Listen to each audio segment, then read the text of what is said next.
आप लोगों के स्मरण में है कि नहीं पता नहीं, पर मैं कहूं कुबेरेश्वर धाम में जहां पर कंकर शंकर शिला रखी है बड़ी वाली, आप लोग गए? कौन कौन गया है? जरा हाथ उठाओ तो जरा, सब गए हो? तो जहां बड़ी वाली शिला रखी है, कंकर शंकर जो शिला रखी है, केदार शिला जो रखी है, उस बड़ी शिला का बिल्कुल नजदीक का जो हिस्सा है, शिला जहां रखी है उसका बिल्कुल 4 कदम दूरी पर ही एक कुआं है। अब तो उस कुएं पर छत डाल दी गई है और कुएं को छत डालकर बंद कर दिया गया, पर पूरे कुबेरेश्वर धाम में जो पानी आप पीते हो, जो पानी का प्रयोग करते हो, जो पानी आप यूज करते हो, वो उसी कुएं का अब उस पर छत डाल दिया। तो कई लोग कहते हैं कि कुबेरेश्वर धाम में हम जाते हैं और बाबा को प्रार्थना करते हैं तो बाबा हमारी बातों को इतनी जल्दी स्वीकार क्यों करता है?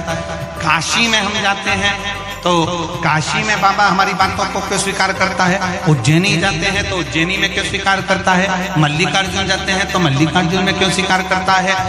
12 ज्योतिर्लिंग जितने बने हुए हैं, इन 12 ज्योतिर्लिंग के शिवालय में, शंकर के मंदिर में जल का स्रोत है।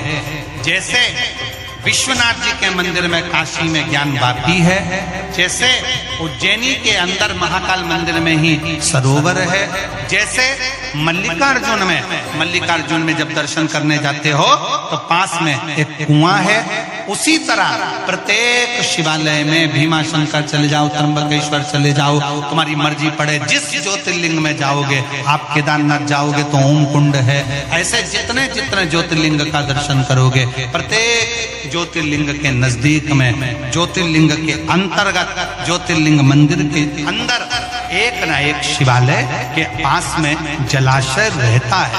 वो जलाशय क्यों रहता है?